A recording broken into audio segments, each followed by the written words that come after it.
If I asked you to name, like, the most dangerous room in a house, you probably wouldn't say the kitchen, right? Oh, definitely not. Yeah, because for a lot of us, the kitchen is where we go for comfort. And if you're a baker specifically, a kitchen equipped with a digital scale and a reliable timer is, I mean, it's the ultimate sanctuary. Totally. It's safe. Exactly. Yeah. Because baking is essentially just edible chemistry. You weigh the flour to the gram, you calibrate the oven temperature, and you execute the steps in a highly specific order. And the laws of thermodynamics guarantee you'll get a perfect pastry. Right. It is entirely predictable. It's a completely controlled environment where cause and effect just make absolute visible sense. Which is exactly why it's the perfect place to hide.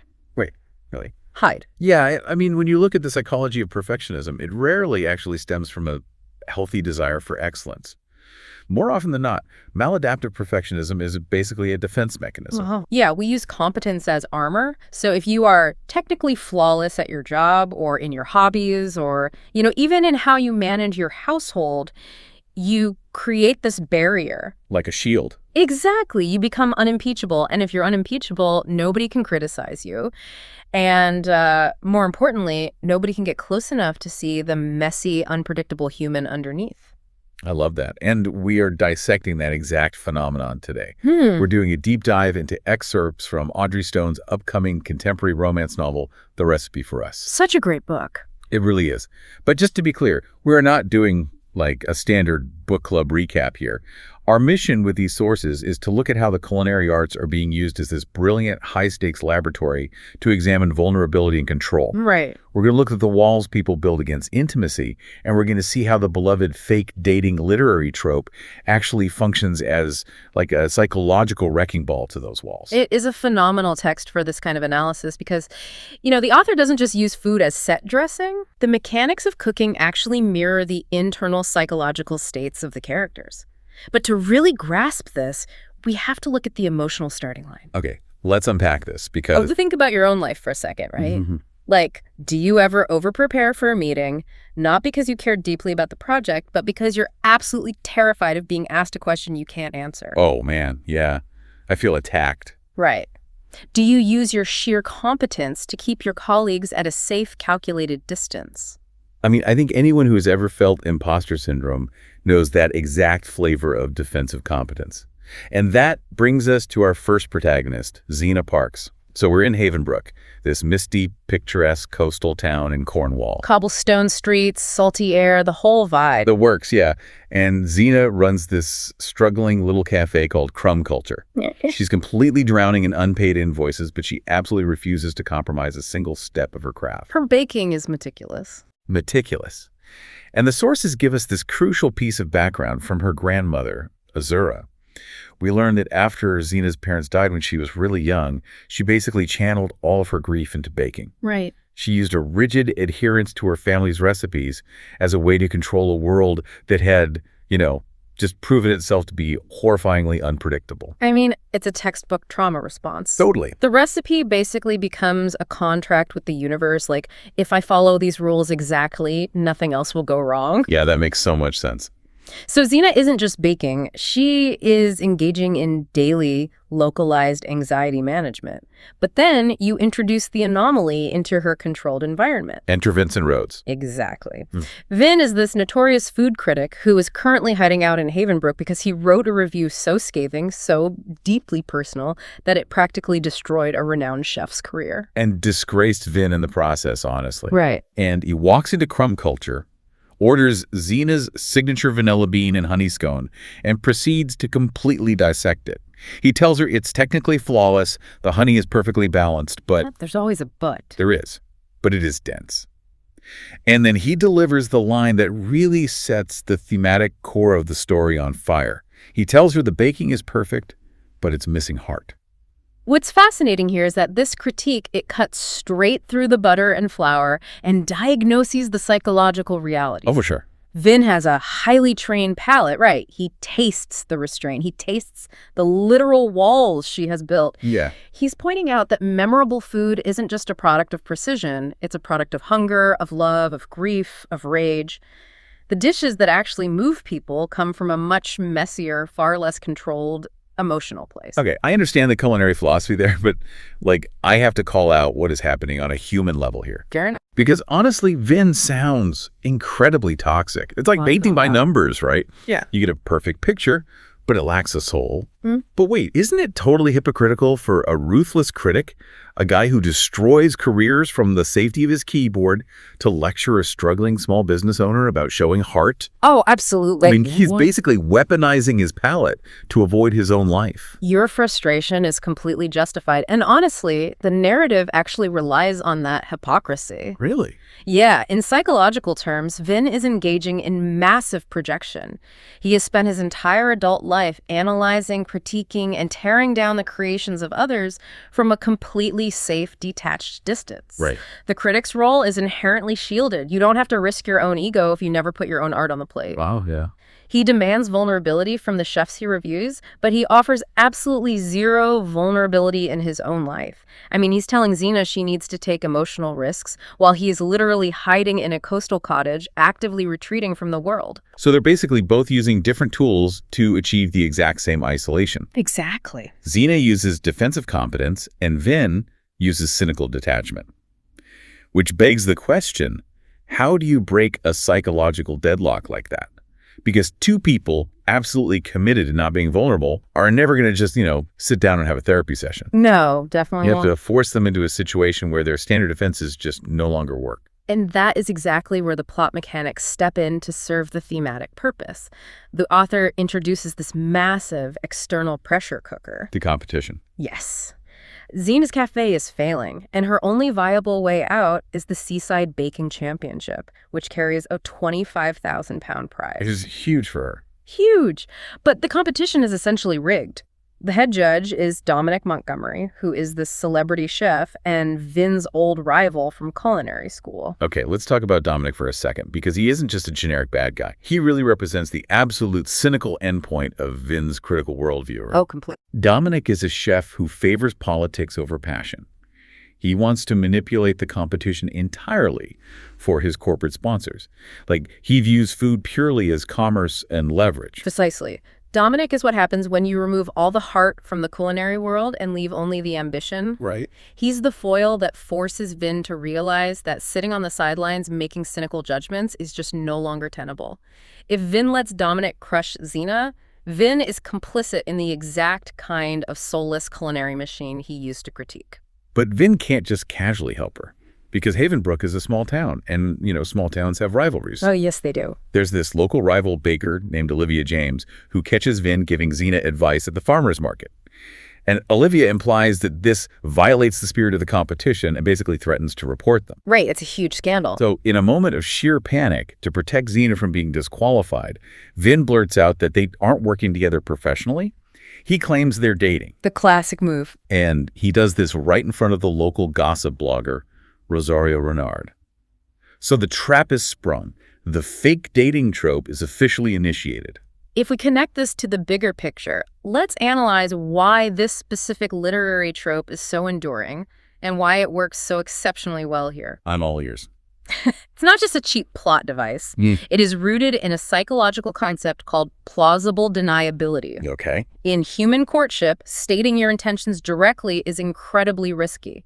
It invites immediate rejection. Yeah, nobody likes that. Right. So the fake relationship gives these characters a socially acceptable excuse to be close to one another, to lower their defenses without having to actually risk the vulnerability of admitting they want to be close. Here's where it gets really interesting, because it functions like a social quarantine. Oh, I like that. Yeah, it's this artificial, highly restricted environment where you lock two volatile elements in a sealed room with a fake premise just to see what kind of friction they produce. Okay. They can completely bypass all the terrifying getting-to-know-you small talk because the lie demands immediate, high-stakes intimacy. That is a perfect way to describe it, because up until this point at the farmer's market, their interactions have been completely protected by their professional roles. Right, judge and creator. Yes. Vin is the judge, Xena is the creator. Those roles are inherently combative and distant. But the lie of the relationship obliterates those professional boundaries. It really does. It provides a safe container for dangerous emotions. It allows Vin to stand close to Xena, to, touch her waist, to whisper in her ear, all under the guise of fooling Rosario. I see the literary function, but I still just marvel at the absurdity of it. Yeah. It's such a convoluted solution. It's basically like using a sledgehammer to crack a nut. It really is. I mean, they could have just claimed he was a hired consultant. But you're right, the subconscious desire drives the lie. They choose the most chaotic cover story because they actually want the boundary to be broken. And the irony is, while the premise is fake, the biological response is not. The body doesn't know it's a trope. The racing pulse, the acute physical awareness, those are entirely real. And this forced proximity pushes them out of the public square and right into the private reality of the kitchen. Oh, the kitchen scenes. Because now that Vin is officially her quote-unquote boyfriend, he is in the crumb culture kitchen helping her prep for the championship. This is where the narrative shifts from the external threat of Dominic and Olivia to the internal crucible of their own neuroses. And the kitchen scenes are really where the book delivers on its premise. Because the transition from precise, controlled baking to intuitive, risky cooking is agonizing for Xena. It is agonizing. They are working on a recipe for the competition, a caramelized pear choux. Vin is pushing her to step outside her meticulously planned repertoire. He suggests adding fresh thyme to the pear filling. Which is brilliant, by the way. Right. But Xena naturally resists because it introduces an unpredictable variable. To understand the stakes of this scene, we have to look at the actual culinary science of making caramel. Okay, break it down for us. It is not like mixing a batter where you just stir ingredients together. Caramelization is a highly volatile chemical process. You're taking sucrose molecules and heating them to around 340 degrees Fahrenheit. Wow. The margin of error between a complex, deeply flavored amber caramel and a pan of acrid, bitter ash is incredibly thin. It requires absolute, undivided attention. And Xena loses that focus. She's so distracted by Vin's physical proximity, by the forced intimacy of their situation, that she misses that crucial window. Yeah. The oven beeps, they turn around, and a massive plume of smoke just billows out. They completely burn the batch of sugar. It is ruined. Charred regret. The worst smell. Exactly. Now, for a woman whose entire coping mechanism is built on technical perfection, this should be a catastrophic trigger. Oh, absolutely. Like a literal manifestation of her losing control. She should completely spiral into anxiety. But she doesn't, and that is why this is the turning point of the novel. Right. She covers her face, and instead of panicking, she just bursts out laughing. Yeah. And then Vin starts laughing too. It's this massive, beautiful release of tension. The burnt sugar basically represents the death of her defensive competence. The kitchen transforms in that exact second. It really does. It goes from being a high-stakes performance stage, where Xena constantly has to prove her worth through flawlessness, into a safe space to fail. And Vin's reaction is crucial here. Yeah, how does he react? He doesn't judge her for the burnt sugar. The critic does not criticize. He shares in the failure. By laughing with her, he proves to her nervous system that failure isn't fatal. It completely frees her.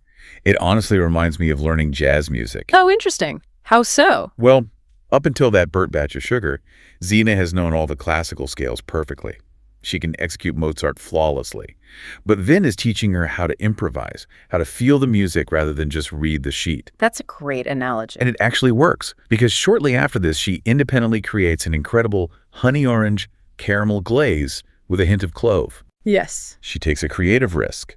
And what's brilliant is that the clove edition is actually inspired by a spiced caramel that Vin was quietly playing around with back at his cottage. The cross-pollination of their culinary ideas is the true evidence of their intimacy. They are no longer operating in silos. Yeah, the walls are coming down. But we also must recognize how this dynamic is changing Vin. He isn't just standing in the corner taking notes anymore. Right. He's back in a kitchen. He's touching raw ingredients, tweaking ratios, tasting failures, and trying again. The act of helping Xena build a menu is quietly, methodically rebuilding his own confidence to create. Which makes his next decision so fascinating. Because right around this time, Vin gets a phone call from his old colleague, Theo. Ah, Theo. Yeah, and Theo offers him an absolute lifeline.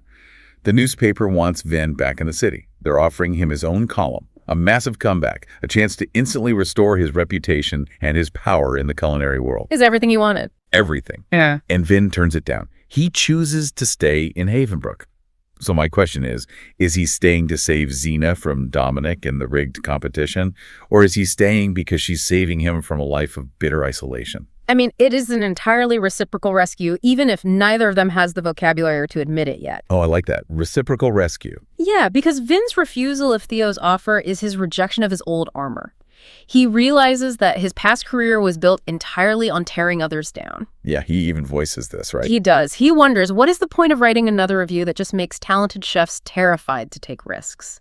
Staying in Havenbrook is his first genuine, sustained act of creation in years. Wow. He is actively choosing connection over critique. He's choosing to step into the arena to get his hands dirty rather than sitting in the stands passing judgment. And he doesn't just step into the professional arena. He steps into her personal world completely. The narrative moves them out of the commercial kitchen and into the family home. The climax of their vulnerability actually happens at Sunday dinner at Grandmother Zira's house. That Sunday dinner scene is incredibly dense with both cultural and emotional significance. It really is. Vin doesn't just show up as a guest expecting to be served, which, would be the typical dynamic for a food critic. Right, sitting at the head of the table waiting for the food. Exactly. Instead, he rolls up his sleeves, walks right into Azura's kitchen, and asks to help. Right, and Azura hands him the dough for paratha. And Vin, relying on his classical training, recognizes the lamination technique. He actually compares the folding process to making French pastry dough. And Azura checks him on that. She totally does. She tells him to knead it firmly, but with respect. Like, this isn't about rigid European technique. This is Gujarati family history. Yes. It relies on feel, on muscle memory passed down through generations, not a strict written recipe. It is a profound showing of respect from Vin, not just for the cuisine, but for Zena's roots. And crucially, there is no audience here. There are no culinary sponsors. There's no gossip blogger Rosario Renard hiding in the bushes. No cameras. Right. The performance of the fake relationship has been completely stripped away. It's just them. And Azura, being the wise matriarch figure of the story, sees right through the fake dating charade instantly. Of course she does. Grandmas always know. Always. But what she also sees is the very real affection vibrating underneath that performance.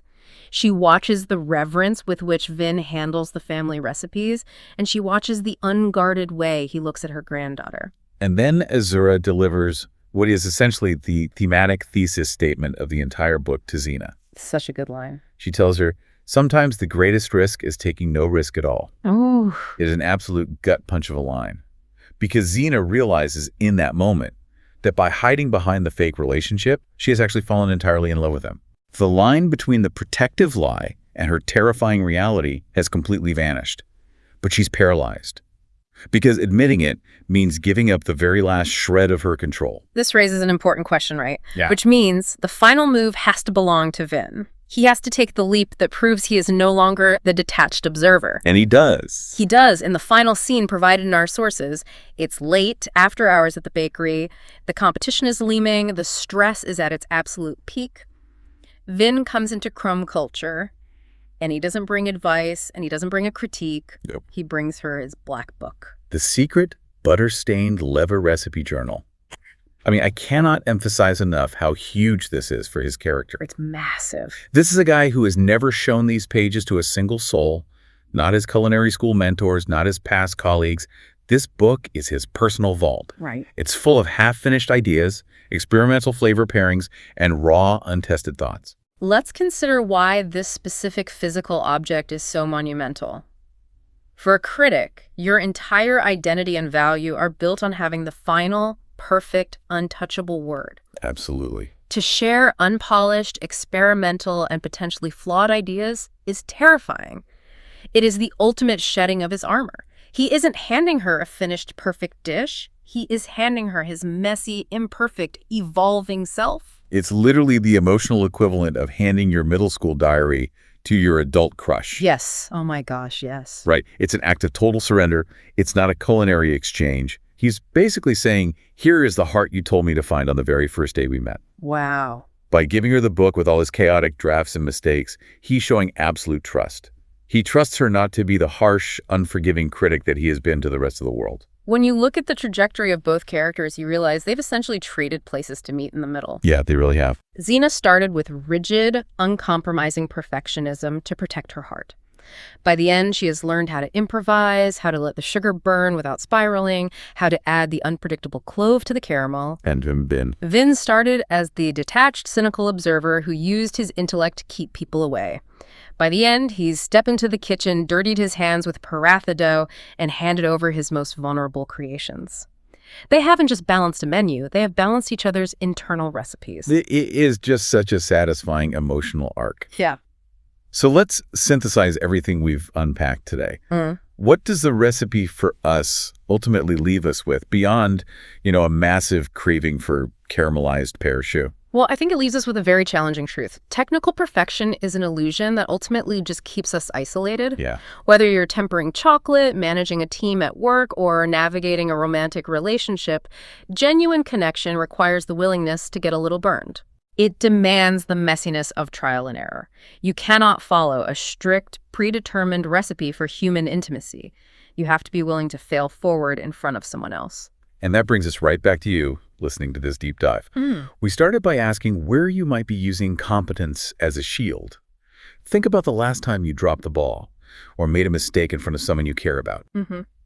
Did you laugh or did you spiral into anxiety? Are you hiding behind being the perfect employee, the perfect friend, or the perfect partner on paper just to avoid being truly seen in all your messy, unpredictable reality? Are you using your own version of a flawless baking technique as a wall? It's an uncomfortable but vital question to sit with, because as Zena and Vin's journey illustrates, the most meaningful and memorable moments in life are rarely the ones that go exactly according to the plan. Definitely. The real magic happens when we risk adding that unexpected ingredient, even if it means we might ruin the dish. So we're going to leave you with this final lingering thought to mull over today. If we all have a metaphorical recipe for our lives, the rules we rigidly follow, the boundaries we set to keep ourselves safe from failure, how much of that recipe is actually written by us? Yeah. And how much of it is being quietly dictated by the critics we've allowed into our kitchens, whose feedback truly deserve to shape your menu? Such a great thought. Until next time, don't be afraid to burn the sugar. Thanks for diving deep with us.